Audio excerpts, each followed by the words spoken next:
Hello dear students, আজকের ক্লাসে আমরা খুব ইম্পর্ট্যান্ট একটা টপিক শিখব। সেটা হচ্ছে difference between reflexive pronoun and emphatic pronoun. তো এই যে দুটো প্রোনাউন আমি বললাম, দে লুক অ্যালাইক, একদম সেম, ঠিক যমজ ভাইয়ের মতো দেখতে এদের। কোনোভাবেই দেখে বোঝা সম্ভব নয় যে কোনটা রিফ্লেক্সিভ প্রোনাউন আর কোনটা এমফ্যাটিক প্রোনাউন। তাহলে আমরা বুঝবো কি করে কখন একটা প্রোনাউনকে আমরা রিফ্লেক্সিভ বলবো আবার কখন সেটাকেই আমরা এমফ্যাটিক বলবো? তো দেখে বোঝা সম্ভব নয়। এদের পজিশন আমাদের দেখতে হবে। পজিশন বা ইউজ দেখে আমাদের বুঝতে হবে। তো আজকের ভিডিওতে আমি তোমাদের এটাই শেখাবো। আর শেষে আমি একটা ছোট্ট ট্রিক বলবো, যেটা মনে রাখলে তোমরা সহজেই কিন্তু রিফ্লেক্সিভ প্রোনাউন আর এমফ্যাটিক প্রোনাউনকে আইডেন্টিফাই করতে পারবে। তো দেখো, ১ম এ আমাদের জানতে হবে রিফ্লেক্সিভ বা তোমার এমফ্যাটিক প্রোনাউন কোনগুলো? যে ওয়ার্ডগুলোর শেষে সেলফ বা সেলভস থাকবে সেগুলো হচ্ছে এমফ্যাটিক প্রোনাউন বা রিফ্লেক্সিভ প্রোনাউন। যেমন দেখো এক্সাম্পল দেওয়াই আছে। I থেকে মাইসেলফ, আবার we থেকে আওয়ারসেলভস, you থেকে yourself, he থেকে himself, she থেকে herself, এইগুলো। সেলফে আমরা সিঙ্গুলারে সেলফ ইউজ করব আর প্লুরালে আমরা সেলভস ইউজ করব। ওকে? এটা সিঙ্গুলার, আর প্লুরাল যদি থাকে তখন আমরা, মানে প্লুরাল সাবজেক্ট থাকলে বা প্রোনাউন থাকলে তখন এটাকে আমরা প্লুরাল করব, সেলভস। দেখো, দে প্লুরাল বলে দেমসেলভস হয়েছে, উই প্লুরাল বলে আওয়ারসেলভস হয়েছে, কিন্তু I singular myself, he singular himself হয়েছে। আবার অনেক সময় নাউনেরও রিফ্লেক্সিভ প্রোনাউন ইউজ করতে হতে পারে, বা এমফ্যাটিক হতে পারে। তখন আমরা কি করব দেখো, জেন্ডার দেখে বোঝাতে হবে। যেমন রাম হচ্ছে মেল, তাই আমরা হিমসেলফ বললাম, সীতা ফিমেল, হারসেলফ হলো। ক্লিয়ার? এটুকু বোঝা গেল ব্যাপারটা। এবার দেখো রিফ্লেক্সিভ প্রোনাউন আমরা কাকে বলছি? Reflexive pronoun is the reflection of the subject. ঠিক আছে? মানে কোন সেন্টেন্সে যখন সাবজেক্টটাই অবজেক্ট হয়ে বসে যায়, তখন সেই অবজেক্টটাকে আমরা রিফ্লেক্সিভ প্রোনাউন বলি, এবং সেটা কিরকম করে বসবে? এই ফর্মে বসবে। মাইসেলফ, আওয়ারসেলভস, ইয়োরসেলফ, এইভাবে বসবে কিন্তু। মানে কোন সেন্টেন্সে বেসিক্যালি যে সেন্টেন্স গুলো তে আমাদের ট্রানজিটিভ ভার্ব থাকে, অর্থাৎ একটা অবজেক্টের রিকোয়ারমেন্ট থাকে ভার্বের, অথচ অবজেক্ট নেই, সেক্ষেত্রে আমরা সাবজেক্টটাকেই অবজেক্ট করে বসিয়ে দিই। মানে সেলফ ওয়ার্ড গুলো বসে যায়। সেগুলোকে আমরা রিফ্লেক্সিভ প্রোনাউন বলি। অর্থাৎ রিফ্লেক্সিভ প্রোনাউন কোন সেন্টেন্সের অবজেক্টের কাজ করে। কিন্তু এমফ্যাটিক প্রোনাউন সেন্টেন্সের সাবজেক্টটাকে এমফাসিস করার জন্য ব্যবহার করা, অর্থাৎ জোর দেওয়ার জন্য ব্যবহার করা হয়। এটা কোনো অবজেক্ট হিসেবে ইউজ হয় না। ঠিক আছে? এটা মাথায় রাখতে হবে। তাই রিফ্লেক্সিভ প্রোনাউন দেখব সেন্টেন্সে যে ভার্বের পর বসছে, বা ভার্বের পর একটা প্রিপোজিশন তারপর বসে। কিন্তু এমফ্যাটিক প্রোনাউন সেন্টেন্সে কি হয়? ঠিক সাবজেক্টের পর, না হলে অবজেক্টের পর বসে। দেখো, আমি দু একটা এক্সাম্পল দিই, তাহলে বুঝতে পারবে। এবার দেখো, এখানে বলছে হি চিটেড হিমসেলফ।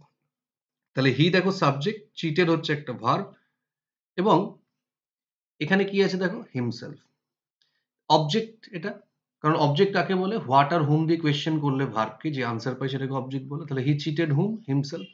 তাহলে এটাকে আমরা কি বলবো? Reflexive pronoun. ওকে? আবার she pride herself on her beauty, again এখানে দেখো হারসেলফটাই ভার্বের অবজেক্ট হিসেবে ইউজ হচ্ছে, আর হারসেলফটা কার রিফ্লেকশন? সাবজেক্ট she এর রিফ্লেকশন। এটাকে আমরা বলছি reflexive pronoun. Raju believes in herself, himself, sorry, Raju believe in himself. তাহলে হিমসেলফটা কে? রাজু নিজেই। এখানে দেখো ইন এর পর বসছে প্রিপোজিশনের একটা অবজেক্ট, এটাও অবজেক্টেরই কাজ করছে, তাহলে এটাকে আমরা রিফ্লেক্সিভ প্রোনাউন বলবো। কিন্তু এই সেন্টেন্সটা দেখো, I myself wrote the answer. এখানে কিন্তু মাইসেলফ কোনো অবজেক্ট নয়, কোনো ভার্বের পর বসছে না, ডিরেক্ট সাবজেক্টের পর বসে যাচ্ছে। তাহলে এটাকে আমরা কি বলছি? Emphatic pronoun. You must do it yourself. ইটটা কি? Do what? ইট। তাহলে এটার পর বসছে, মানে এটা কি হবে? এটা ইটটা অবজেক্ট, তাহলে ইয়োরসেলফ কি হলো তোমার? Emphatic pronoun.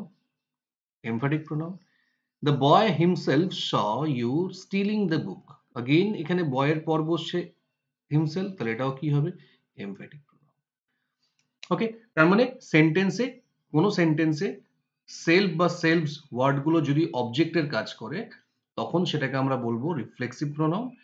আর তা না হলে সেটাকে আমরা এমফ্যাটিক প্রোনাউন বলি। আর এমফ্যাটিক প্রোনাউন সাধারণত ঠিক সাবজেক্টের পর, না হলে অবজেক্টের পর বসে। এগুলো কিন্তু নিজেরা কখনো অবজেক্ট হয় না। হলো? আচ্ছা, এবার একটা ব্যাপার আমাদের মনে রাখতে হবে, শর্ট ট্রিক যেটা আমি বলছিলাম। কোন সেন্টেন্সে সেলফ বা সেলভস ওয়ার্ড গুলোকে যদি আমরা অমিট করলে সেন্টেন্সের মিনিং এর কোনো পরিবর্তন না হয়, অর্থাৎ সেন্টেন্সটা লেখা যায়, তখন বুঝতে হবে সেগুলো এমফ্যাটিক প্রোনাউন। কেমন দেখো, আমি যদি এই লাস্ট সেন্টেন্সটা দেখো, "the boy himself saw you stealing the book", তাহলে এই যদি হিমসেলফটা আমরা বাদও দিই, তাহলে কিন্তু "the boy saw you stealing the books" সেন্টেন্সটা কিন্তু লেখা যাচ্ছে এবং সেন্টেন্সের মধ্যে কিন্তু মিনিং এর খুব বিশাল কিছু পরিবর্তন হচ্ছে না। আবার "you must do it yourself", ইয়োরসেলফটাকে তুমি এখান থেকে অমিট করে দাও, তাহলেও দেখো সেন্টেন্সটা কমপ্লিট হবে। "I myself wrote the book", myself এখান থেকে বাদ দাও। শুধু যদি লিখি "আই রোট দ্য বুক", এটাও আনসার সরি, এটাও কিন্তু কমপ্লিট হবে।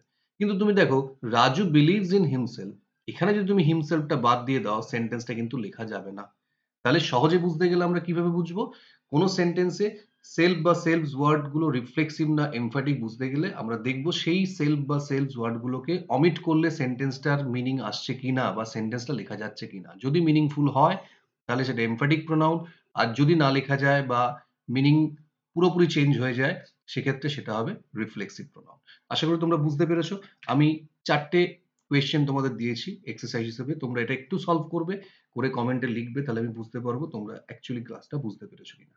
আবার দেখা হবে খুব তাড়াতাড়ি নতুন আরেকটা টপিক